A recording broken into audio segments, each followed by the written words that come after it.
পরমত্ব বা আত্মাকে বাউলের মতে মনের মানুষ বলা হয়, মনের মানুষ বলে অভিহিত করা হয়। তারপর আমাদের লালনের মতে দেহকাচার কুঠুরি 8টি, লালনের মতে দেহকাচার কুঠুরি কয়টি? 8টি, দরজা 9টি। তারপর দেখব বৌদ্ধদের ধর্মমত প্রধানত কয় ভাগে বিভক্ত? বৌদ্ধদের ধর্মমত প্রধানত 2 ভাগে বিভক্ত, হিনজান মহাযান।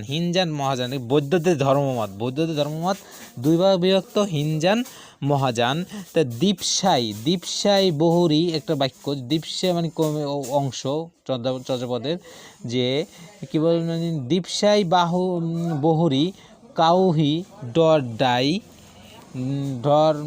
ডর বাই রাতি উইলে কামুর মানে একটু বুঝেছি তোমার, রাতি উইলে কামরু যাই, মানে এটা অর্থটা কি? অর্থটা হবে যে দিবসে বধূটি কাকের ভয়ে ভীত হয় আর রাত হলে কামরূপ হয়। রাত হলে কি হয়?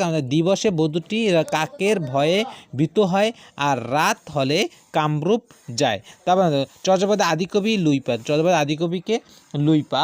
তারপর শ্রীকৃষ্ণ কীর্তন কাব্যের সংগ্রহকারী বসন্তরঞ্জন রায় বিদ্যল্লভ। তারপর দেখব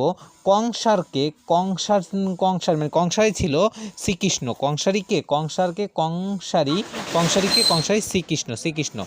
কৃষ্ণ কেন মথুরা চলে গেল? কংস বধের জন্য মথুরা চলে গেল। কে চলে গেল? কৃষ্ণ। কি জন্য গেল? কংস বধের জন্য মথুরা চলে গেল। ধর্ম সাধনার পথ কয়টি? 3টি।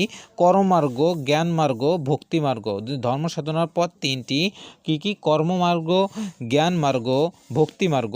বৈষ্ণব মতে রস 5 প্রকার, এটা আগে পড়েছি, যে শান্তরস, দাস্যরস, সূক্ষ্মরস, বাৎসল্যরস ও মধুর বা সিঙ্গার রস।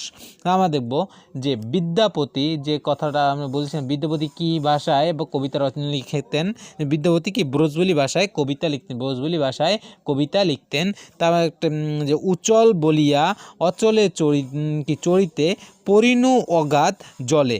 এর অর্থটা কি? উঁচু বলে পর্বতে চড়তে গিয়ে অগাধ জলে নিমজ্জিত হলো। উঁচু বলে পর্বতে চড়তে গিয়ে অগাধ জলে নিমজ্জিত হলো। তারপর লালন ফকিরের জন্মস্থান কুষ্টির কুমারীখালের কাছে বারবা গ্রামে হিন্দু কায়ংশ বংশে লালনের জন্ম। তো আজকে ভিডিওটি এই পর্যন্তই থাকবে আমাদের। তো পরবর্তী ভিডিওগুলো পাওয়ার জন্য আমার চ্যানেলটি এখনই সাবস্ক্রাইব করে রাখো, পাশে থাকে বেল আইকনটি অন করে দাও, যাতে করে তোমার পরবর্তী ভিডিওগুলো সাথে সাথে পেতে পারো। সবাইকে ধন্যবাদ।